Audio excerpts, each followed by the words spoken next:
Hello everybody, welcome back to another video. I'm hoping you guys are all having a fantastic day. So today's upload, as you can tell, we'll be discussing the threat for a winter storm that will be possibly occurring across the United States. And to be honest with you, people may be looking at this and saying, oh, it's not a winter storm, it's not winter. And that's a fair enough of a claim.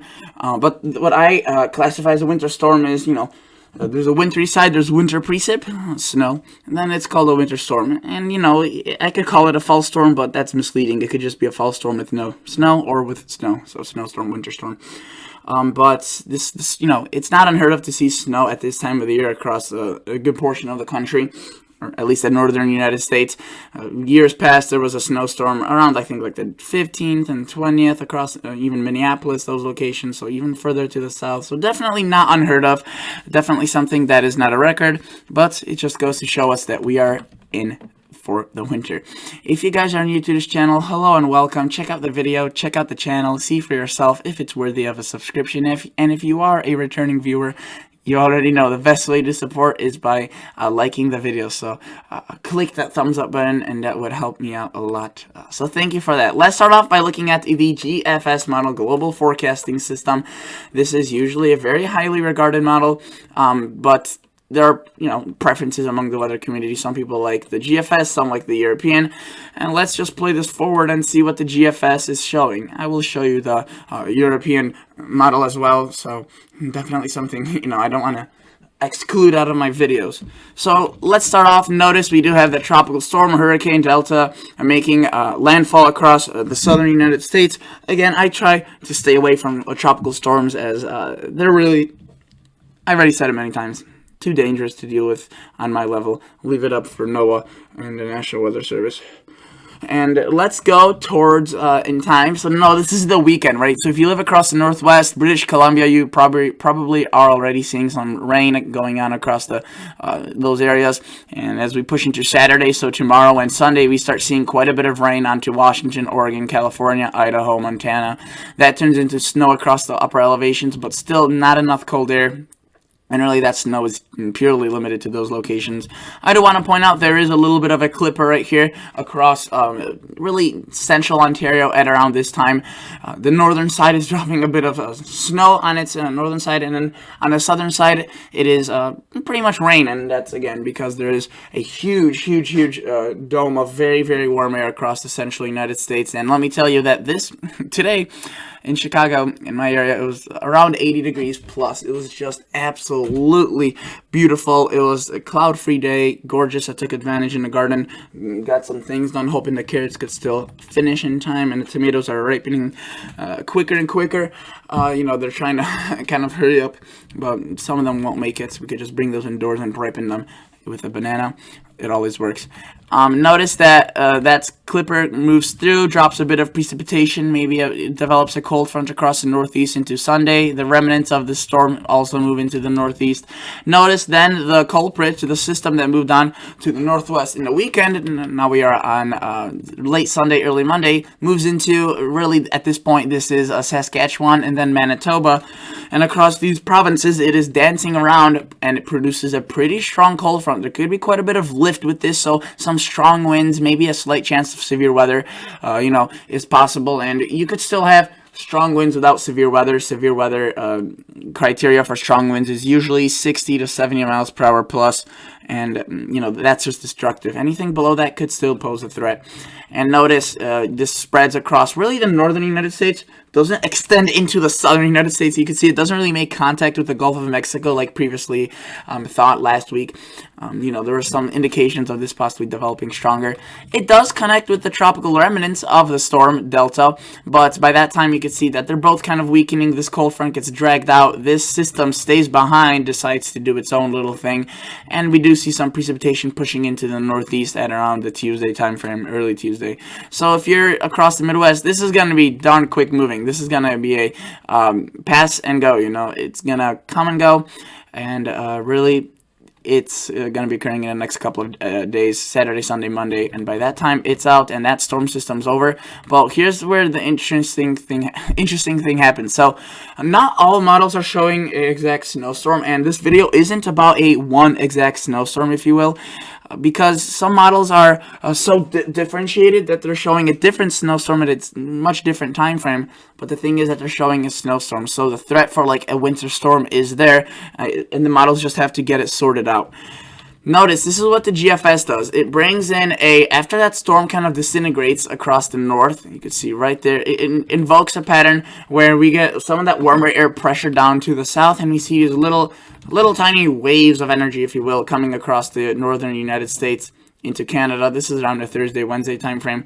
No big significant event. The Northwest will see a pretty large storm, but you can see that really this one doesn't move out, seemingly, into the United States and produce anything big, the one that comes on shore. And notice, really nothing significant. Some models are indicating more of a drastic storm with this, and that would enhance the cold air that follows this, because notice, after that storm originates here, or despawns, if you will, we see that little guy. And this little fellow, even though it's weak, it's still enough to continue dragging the cold air. I mean, you can see that this is some pretty chilly air, and the best indicator of that, well, just look at the lake effect.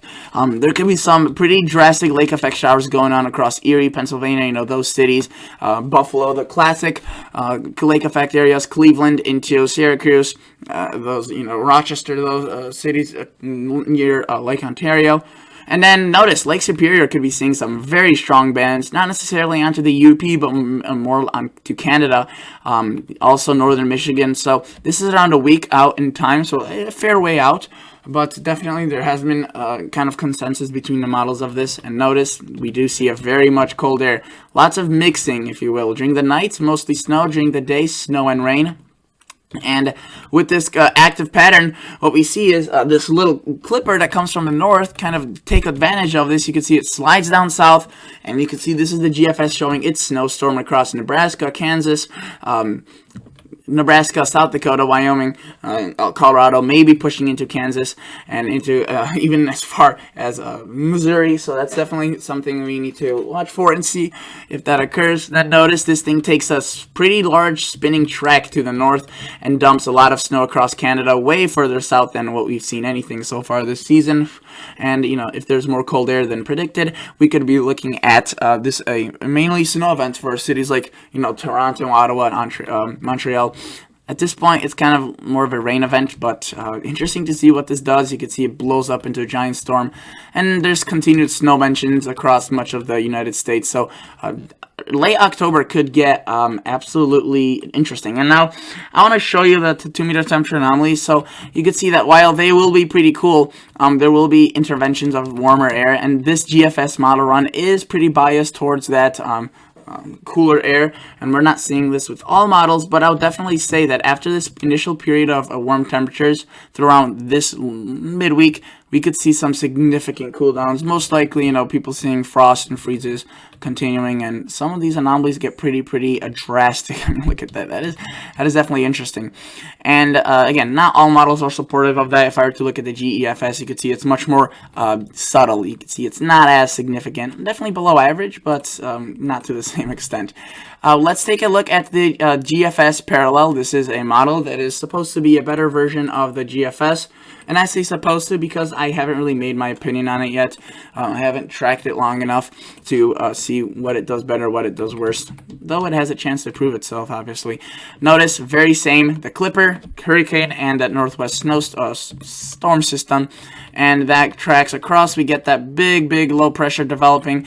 And again, by the way, this will also be a concern. I'm not making a separate video about this storm. I usually would be, but the long range just looks too exciting to kind of go over this. And again, while this is a concern, it's not a huge area that's getting affected by this. You can see it's mainly just Wisconsin, UP, Minnesota, Iowa, and Illinois.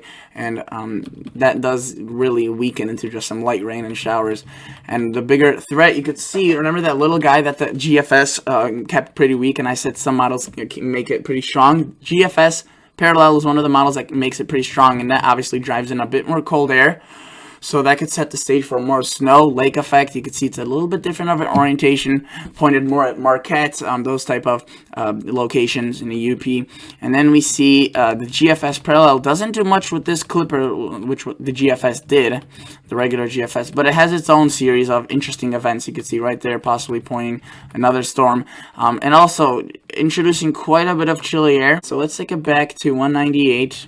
You can see right here, pretty chilly air, definitely cold air, but in like that second outbreak, you can see it's much smaller. The GFS had a bigger lobe. This one has a smaller lobe, but definitely introducing quite some significant cooling air. And by the way, this is probably still not as above, or this is still not as big of a magnitude from average as what we're seeing right now across the country. Right now we're seeing just October heat, and yes, there has been there have been hotter temperatures across October, but that's a record, and just because it's not a record doesn't mean it won't be very above average, and that's what it is right now. You can see that this looks impressive, but I just want to say that the heat's, you can see the heat's kind of always there, ready to pounce in at any time the cool air moves out.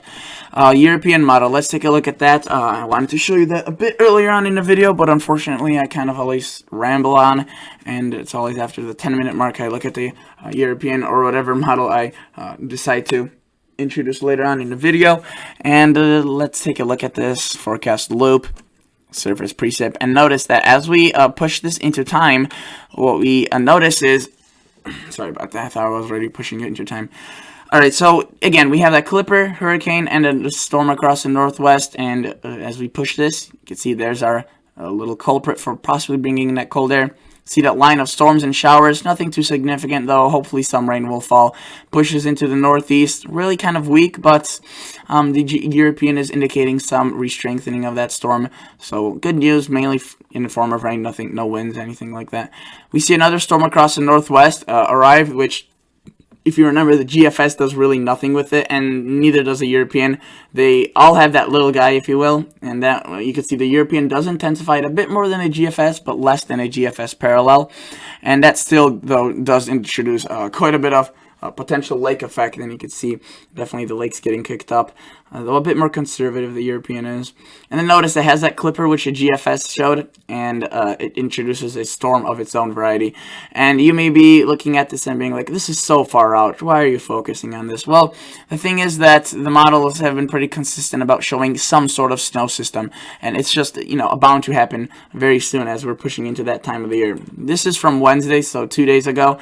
I just want to show you that this is the system they showed. This is the supposedly, what's going to happen tomorrow. It's a different setup in this model run because it was older. They didn't know as much about it, but you can see then they included a pretty large system right there, and interesting features. So definitely something we'll have to watch for. That mention of snow and freezing precip is definitely on its way, and the mention is obviously there. So thank you guys so much for watching. Consider liking, consider subscribing, and I'll catch you all guys in the next episode. See ya. Bye.